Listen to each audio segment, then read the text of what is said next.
নমস্কার, দেখছেন কলকাতা টিভি। আপনাদের সঙ্গে রয়েছি আমি ঋষিকেশ। শুরু করছি নারদ। একদিকে একই আসনে দুই প্রার্থী, অন্যদিকে দল ছেড়ে নির্দল লড়াই। রাজ্যে বিজেপির অন্দরের গোষ্ঠীদ্বন্দ্ব এবার একেবারে প্রকাশ্যে চলে এসেছে।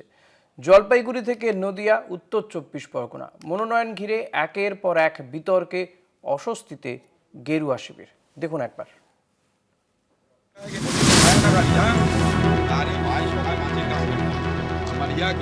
জলপাইগুড়ি জেলার ময়নাগুড়ি বিধানসভা কেন্দ্রে বিজেপির প্রার্থী নিয়ে চরমে। বিদায়ী বিধায়ক কৌশিক রায় এবং দল ঘোষিত প্রার্থী ডালিম রায় দুজনেই মনোনয়ন জমা দেওয়ায় বিতর্ক। মনোনয়ন জমা করতে ঠিক আছে। হ্যাঁ করলেন, মনোনয়ন জমা করলেন। মনোনয়ন জমা করলেন দাদা? আর গাড়ি কই দাদা মনোনয়ন জমা করলেন? হ্যাঁ হ্যাঁ হ্যাঁ হ্যাঁ জমা। একটু পরিষ্কার করে বলেন। বললাম তো জমা হয়ে গেছে। চলো হর হর মহাদেব। হর হর মহাদেব।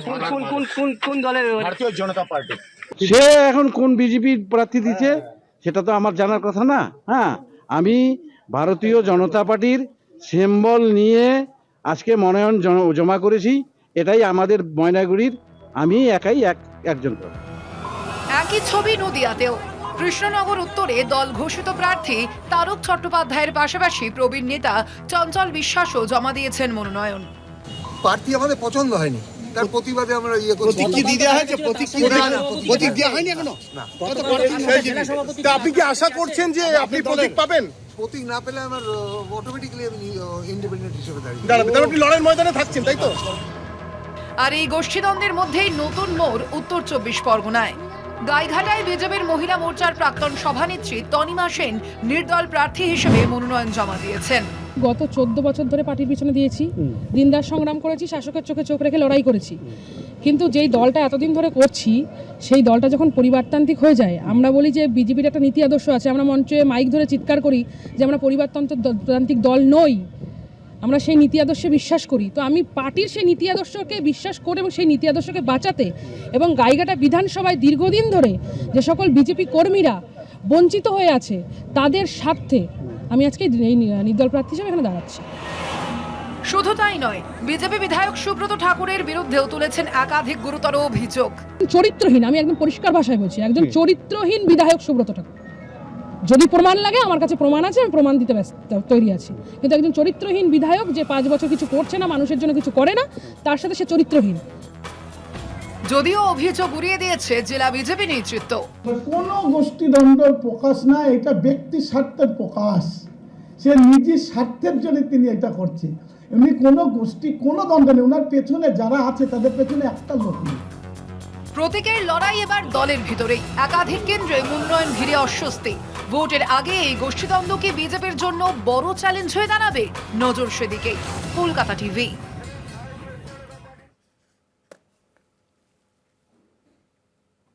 আজ এই নিয়ে আমরা আলোচনা করব। আমাদের সঙ্গে রয়েছেন বিজেপির পক্ষ থেকে অমিত বৈরাগী, তৃণমূল কংগ্রেসের পক্ষ থেকে রয়েছেন শ্রীমন্ত চক্রবর্তী। আপনাদের দুজনকেই স্বাগত জানাবো। আমি শ্রীমন্তবাবু, আপনার কাছ থেকে যেটা জানতে চাইবো, এই যে বিজেপি, তারা আজকেও আমরা দেখেছি যে প্রধানমন্ত্রী নরেন্দ্র মোদী তিনি প্রচারে এসছেন, প্রচার আপনারাও করছেন, প্রচারে সরগরম একেবারে রাজ্য বলা যেতে পারে। কিন্তু বিজেপি তারা অনেক দিন থেকেই বলছে যে তারা ক্ষমতায় চলে এসেছে। বিজেপির রাজ্য সভাপতি, কেন্দ্রীয় স্বরাষ্ট্রমন্ত্রী, তারা যতবার রাজ্যে আসছেন, রাজ্য সভাপতি তিনিও বলছেন যে তারা তো ক্ষমতায় চলে এসছেন।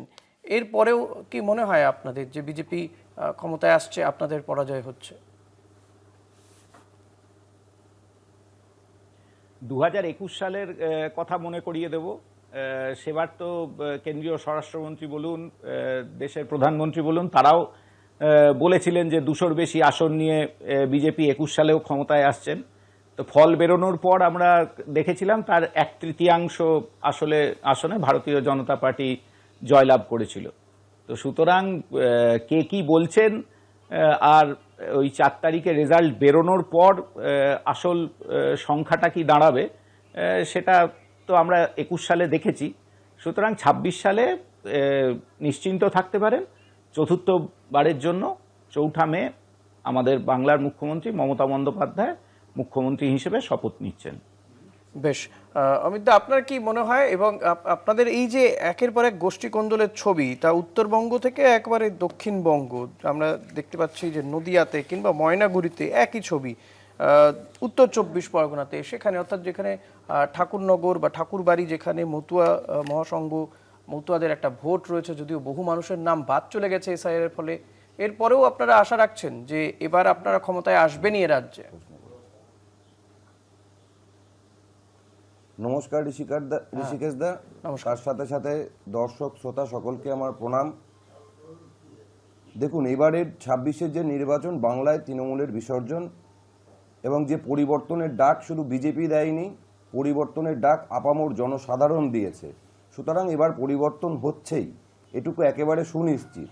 আর আমাদের দল সর্বভারতীয় একটা দল, সেখানে দল যখন বৃহত্তর হয়েছে, মানুষের যে আশা আকাঙ্ক্ষা সেটা যে বেড়েছে, এর থেকেই প্রমাণিত যে ভারতীয় জনতা পার্টির হয়ে কাজ করবার জন্য সাধারণ স্তরের কার্যকর্তা থেকে শুরু করে বিভিন্ন কর্মীরাও কতটা এগিয়ে এসছে, কতটা উচ্ছ্বাসিত, তার প্রমাণ এখানে বোঝা যাচ্ছে। কিন্তু সত্যি করে অমিতদা, ভারত, আপনি মানুষের কথা বলছেন, আমি যদি আপনার কথা তর্কের খাতিরে ধরেও নিই যে হ্যাঁ, মানুষ পরিবর্তন চাইছে, 15 বছরে তৃণমূল সরকার দেখেছে, এবার পরিবর্তন চাইছে, কিন্তু খোদ আপনারা কি চাইছেন আদপি বলুন তো? আপনার দলে এত গোষ্ঠীকন্দন, ময়নাগুড়িতে সেখানে একজন প্রার্থীকে ঘোষণা করা হলো, গন্ডগোল, চাপে পড়ে আবার প্রার্থী বদল, দুজনেই মনোনয়নপত্র জমা দিয়ে দিয়েছেন। নদিয়াতে সেই ছবি। এর পাশাপাশি তনিমা সেন, যিনি এই গাইঘাটা বিজেপি মহিলা মোর্চার প্রাক্তন সভানেত্রী, তিনি নির্দল হিসেবে প্রার্থী হয়ে দাঁড়িয়ে পড়েছেন। গুরুতর অভিযোগ করছেন দলের বিরুদ্ধে, সুব্রত ঠাকুরের বিরুদ্ধে, আমাদের পরিবারতন্ত্রের অভিযোগ প্রাধান্য দেওয়া হয় না। এগুলো আসলে ওরকম ভাবে ভাবলে দেখা যাবে যে তিনিও যদি যোগ্য প্রার্থী হয়, তাহলে অবশ্যই তার জন্য দল তাকে মনোনীত করেছেন। আর আমাদের দলের যে সর্বসিদ্ধান্ত, সেটা দলীয় সিদ্ধান্ত হয় কেন্দ্রীয় স্তর থেকে। সেই কেন্দ্রীয় স্তর থেকে যখন সিদ্ধান্ত, যাকে দল যাকে দায়িত্ব দেন, যাকে মনোনীত করেন, সেই আমাদের প্রার্থী হন। এ নিয়ে দ্বিধাদ্বন্দ্বের কিছু নেই। কিন্তু ভোট কৌশলীর ক্ষেত্রে দেখা যায় যে আমাদের কিছু কোথাও কোথাও ডামি প্রার্থী দিতে হয়, কারণ এই হারমাত তৃণমূলীদের বিরুদ্ধে রুখে দাঁড়াবার জন্য। তখন ডামি প্রার্থী হিসেবে আমাদের দলের অন্যান্য তনিমা সেন কিংবা কৌশিক রায়, ডালিম রায়, এদের মধ্যে কোনজন ডামি প্রার্থী আপনি একটু বলুন তো? আমি যদি ময়নাগুড়ি কেন্দ্র বলি বা আপনাদের উত্তর 24 পরগনার এদিকে যদি বলি, তনিমা সেন, এখানে দল যাকে মনোনীত করেছেন ডামি আমাদের প্রার্থী। এই আমরা জানি যে আমাদের ভোট প্রক্রিয়াতে এখন এই ড্যামি প্রার্থী যিনি রয়েছেন, তনিমা দিদি যদি বলে থাকেন যে তিনি নির্দল হয়ে দাঁড়াতে চাইছেন, তাহলেই তিনি ড্যামি প্রার্থী হয়ে হয়তো দাঁড়াতে চাইছেন। তিনি হয়তো নিজেকে, তার কোথাও একটু আত্মাভিমান রয়েছে, সেই জায়গা থেকে তিনি বলেছেন, কিন্তু আদতেই তিনি হয়তো নির্দল হয়েই আমাদের কাজ করে দেবেন। তার জন্যই তিনি দাঁড়িয়েছেন। শ্রীমন্তদার কাছে আসি, একেবারে রাজনৈতিক জায়গা থেকেই আমি জানতে চাইবো, যে কথা অমিতদা বলছেন যে ডামি প্রার্থী হয়তো তারা, কিন্তু এই ডামি প্রার্থী সেটা যদি দলের অন্দর থেকেই হয়, তাহলে দলের ক্ষতি হয় না? মানে আমি বলছি, যদি ধরুন এই সুব্রত ঠাকুর 100টি ভোট পেতেন, তার জায়গায় তনিমা সেন দাঁড়িয়ে পড়েছেন, তিনিও দাঁড়িয়েছেন, তাহলে তো দুটো ভোট তো, মানে মতুয়াদের ভোটটা তো ভাগাভাগি হয়ে যাবে। তাহলে লাভটা কার হবে? তৃণমূলের হবে নাকি বিজেপির হবে বা অন্যান্য রাজনৈতিক দল? এই ক্ষেত্রে দলের উচ্চস্তরীয় যারা কার্যকর্তা রয়েছেন, তারা সিদ্ধান্ত নিয়ে হয়তো এরকম একটা শ্রীমন্তদার কাছে যাই, একই প্রশ্ন নিয়ে আপনার কাছে আসবো। অমিতদা, আপনার কাছে আসবো, এই একই প্রশ্ন আমি শ্রীমন্তদার কাছে, একটু রাজনৈতিক জায়গাটা বোঝার চেষ্টা করি। মানে এই গোষ্ঠী কোন্দল কিন্তু তৃণমূলেও দেখা যায়। প্রথম কথা, দেখুন, মানুষে মানুষে ভেদাভেদ যে দলটার মূল মানে রাজনৈতিক পুঁজি বলা যেতে পারে, যে মানুষের সঙ্গে মানুষের ভেদাভেদ করে রাজনৈতিক ফায়দা তুলতে চায় যে দলটি, তো সেই দলের নিজেদের মধ্যে তো ভেদাভেদ থাকবেই, এটা ভাবার কিছু নেই। আর আমরা তো, মানে আপনি চ্যানেলে মাত্র 3টি জায়গার কথা বলছেন, গাইঘাটা, ময়নাগুড়ি আর কৃষ্ণনগর উত্তর, কিন্তু আপনি সেইভাবে দেখলে ধরুন নদিয়া জেলাতেই কল্যাণীতে আমরা দেখেছি যে একটা নাটক চলছে, সমর্থক, উত্তরবঙ্গে হরিণঘাটাতে হয়েছে, বিভিন্ন জায়গায় পোস্টারিং হয়েছে। হ্যাঁ, এবং বিষয়টা যে দেখুন, একেবারেই এটা বিজেপি সেই রাজনৈতিক দলের আভ্যন্তরীণ বিষয় নিঃসন্দেহে। আর আপনি যেটা বলছেন যে তৃণমূল কংগ্রেস, দেখুন, তৃণমূল কংগ্রেসের পরিস্থিতি মানে অত খারাপ হয়নি যে বিজেপির গোষ্ঠী কোন দলের ওপর নির্ভর করে। হ্যাঁ, অবশ্যই যে ভোট কাটাকাটি হলে নিশ্চয়ই কিছু ক্ষেত্রে লাভ হয়, কিন্তু আমি এই রাজনৈতিক জায়গাটা বুঝতে চাইছিলাম মমতা বন্দ্যোপাধ্যায় শ্রীমন্তদা এখানেই মানুষের পাশে থাকা, সেই নির্ভর করে আমরা প্রচার এরিয়ে সেখানেই দেখুন, বিজেপির 2জন দাঁড়াবেন না 3জন দাঁড়াবেন, সেটা ওদের ব্যাপার, কিন্তু ক্ষতি তো ওদের হয়, দলের তো ক্ষতি হয় না? আমি এটাই বুঝতে চাইছিলাম আপনার কাছে। সেই বিষয়ে একদম সুনিশ্চিত এইখান থেকে যে তারাও যে চিন্তা ভাবনা করছে যে আদতে আমাদের ভোট কাটাকাটি কোনো বিষয় নেই, যুক্তি দিয়ে বোঝার চেষ্টা করি, আপনি যদি এটা যুক্তি দিয়ে বোঝান ভালো হয়। আমার বক্তব্য যে ধরুন একই কেন্দ্রে আপনাদেরই তো তনিমা সেন আপনাদেরই দলের ছিলেন, আবার এই সুব্রত ঠাকুরের বিরুদ্ধে গুরুতর অভিযোগ করছেন, চরিত্রহীন বলছেন, 5 বছর কিছু করেননি। চঞ্চল বাবু, কৃষ্ণনগর উত্তরে চঞ্চল বাবু বহুদিনের বিজেপির মানে কার্যকর্তা বলা যেতে পারে। দল যখন কাউকে মনোনীত করে, আমাদের সর্বভারতীয় দলের যে বিশিষ্ট মানে বিষয় সেটা হলো যে দল যখন কাউকে মনোনীত করে তার জন্য তার একটা এবি ফর্ম নির্ধারিত হয়, সেটা নিশ্চয়ই সকলেই জানেন। তা দল যাকে মনোনীত করেছেন, যার কাছে এবি ফর্ম দিয়েছেন, তিনিই আমাদের আসল প্রার্থী। আর তার সাথে দলের মনোনীত প্রার্থীদের তো কোনো রকম নিশ্চয়ই প্রথম দিকে দেখা গেল যে মেনে নেয়নি, সব জায়গাতে তো সেটা মেনে নেওয়া হয়নি, তারপর তো প্রার্থী বদল হলো। না, আমাদের ভারতীয় জনতা পার্টিতে ওরকম কোনো বিষয় নেই। কি দাদা, জায়গায় জায়গায় অশান্তির ছবি দেখা গেছে, পার্টি অফিসে ভাঙচুর, টায়ার জ্বালিয়ে বিক্ষোভ দেখাচ্ছে, জায়গায় জায়গায় দেখা গেছে, উত্তর দক্ষিণ সব জায়গাতে দেখা গেছে। প্রার্থী হওয়ার আকাঙ্ক্ষা অনেকেরই থাকে, কিন্তু ভারতীয় জনতা পার্টির পূর্বের ইতিহাস বলছে যে প্রার্থী যখন আমাদের মনোনীত হয়ে যায়, দল যে সিদ্ধান্ত নেয় সেই সিদ্ধান্তকে আমরা সর্বাগ্রে সম্মান করি, এবং ক্রমান্বয়ে আস্তে আস্তে দেখা যাবে যে এই সমস্ত কার্যকর্তারা একসাথে কাঁধে কাঁধ মিলিয়েই আমরা কিন্তু এই লড়াইটা করব।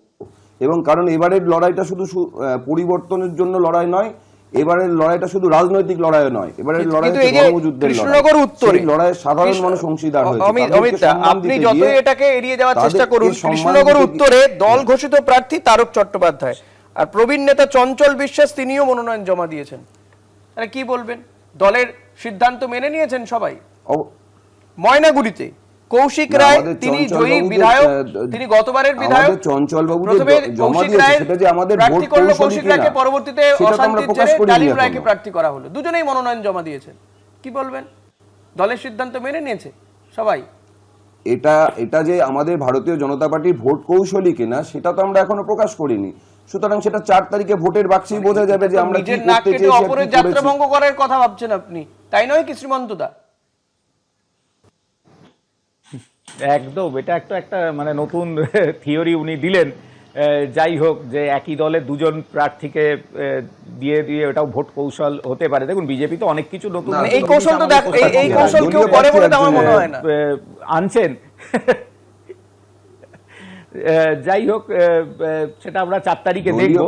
আর বারবার উনি জনগণের কথা বলছেন যে মানুষ ওনাদের সঙ্গে আছেন, মানুষ এসআইআর এ যা বিভ্রান্তি এবং হয়রানির মধ্যে আছে, মানুষ সত্যি সত্যি পাড়ায় পাড়ায় আপনারা প্রচারে যান, যেসব বাড়ির মানুষজন বৈধ ভোটার হওয়া সত্ত্বেও যাদের নাম কাটা গেছে, আমি তো চাই সেই সব বাড়িতে আপনাদের লোকজন, আপনাদের নির্বাচিত জনপ্রতিনিধিরা যান। রাজ্যের যে প্রহসন সে সম্পর্কেও তো তৃণমূলকে মানুষ সমস্ত, আপনারা তো ভোটাধিকারটাই কেড়ে নিচ্ছেন, শিল্প নেই, ভোটাধিকারটাই কেড়ে নিচ্ছেন, ভোটাধিকারটাই তো কেড়ে নিচ্ছেন। সেই জন্যই তো আপনারা মানুষকে ভোট দেওয়ার অধিকারটা দিন, তারপর তো সে ঠিক করবে যে সে ভালো মন্দ সেখানে ভোটের ব্যালটে সে বলবে।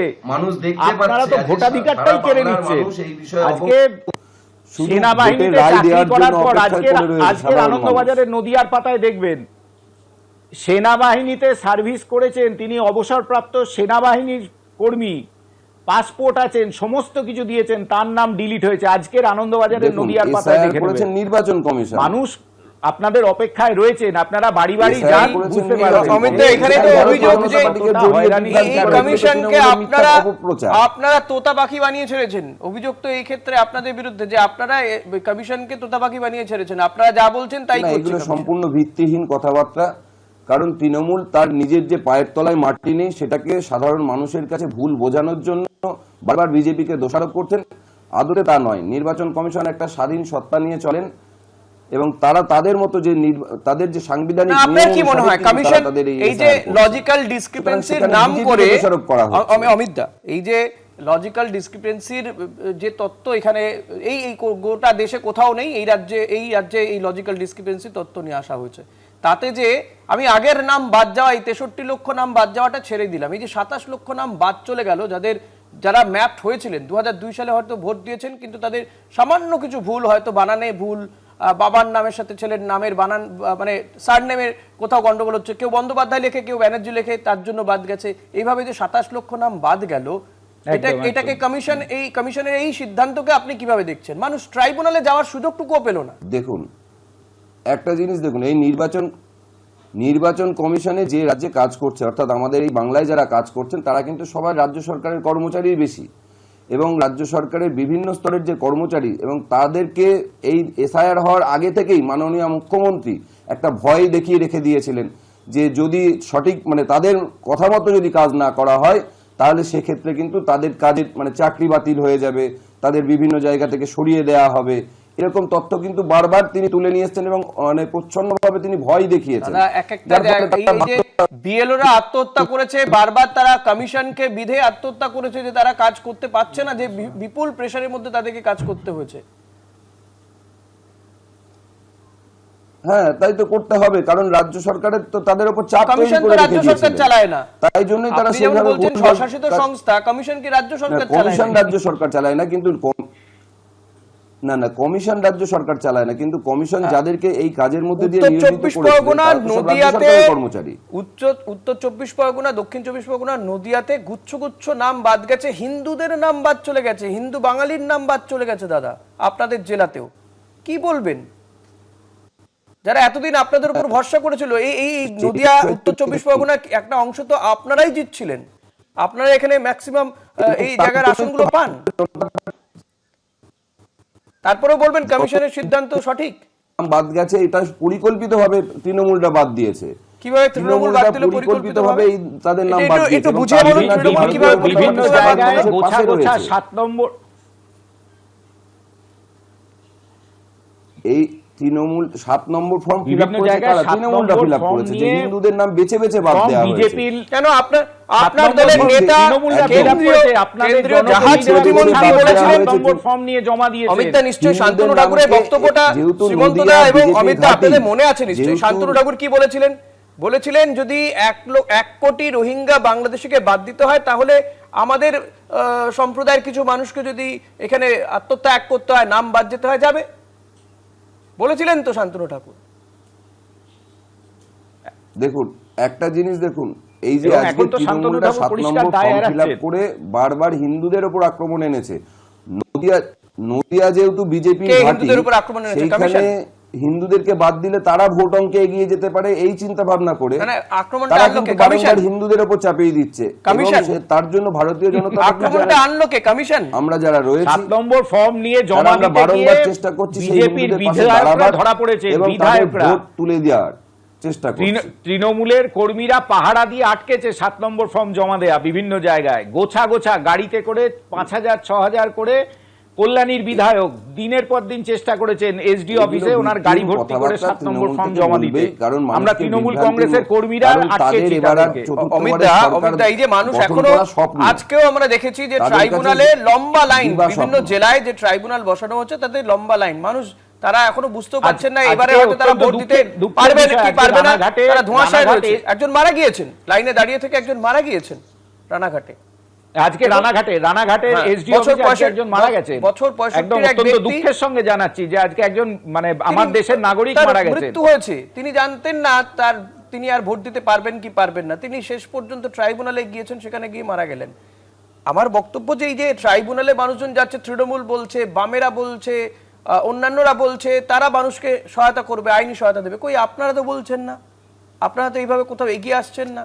মানে আপনাদের কি মনে হচ্ছে বাদ গেছে? ক্যাম্প, বিভিন্ন জায়গায় ক্যাম্প চলছে এবং ভারতীয় জনতা পার্টি সহযোগিতা করা হচ্ছে আমাদের। এগুলো যদি কেউ না, আমরা প্রচারের আলোয় হয়তো আসিনি ততটা সেভাবে, কিন্তু আমরা মানুষ দেখতে পাচ্ছে না, মানুষের পাশে গিয়ে সাধারণ মানুষ দেখতে পাচ্ছে না, চেষ্টা করছি। সীমন্ত দা বলছে মানুষ দেখতে পাচ্ছে, মানুষ অবশ্যই দেখতে পাচ্ছে, মানুষ অবশ্যই দেখতে পাচ্ছে, এবং সেটার জন্যই তো 23 তারিখ আর 29 তারিখের জন্য অপেক্ষা করতে হবে যে মানুষ দেখতে পেরেছে কিনা, যে বিজেপি মানুষের পাশে আছে কিনা, আমরা 4 তারিখ অবধি অপেক্ষা করব, আছে কিনা সেটা তো 29 আর 23 আমরা 4 তারিখ অবধি অপেক্ষা করব। 4 তারিখ পর্যন্ত অপেক্ষা করুন, একদমই 4 তারিখ পর্যন্ত অপেক্ষা করুন। 4 তারিখ পর্যন্ত আমরাও অপেক্ষা করব এবং নিঃসন্দেহে আমরা প্রত্যেক দিনের এই যে রাজনৈতিক পট পরিবর্তন হচ্ছে, বিভিন্ন ইস্যু উঠে আসছে, সেগুলো নিয়ে তো আমরা আলোচনা করছি।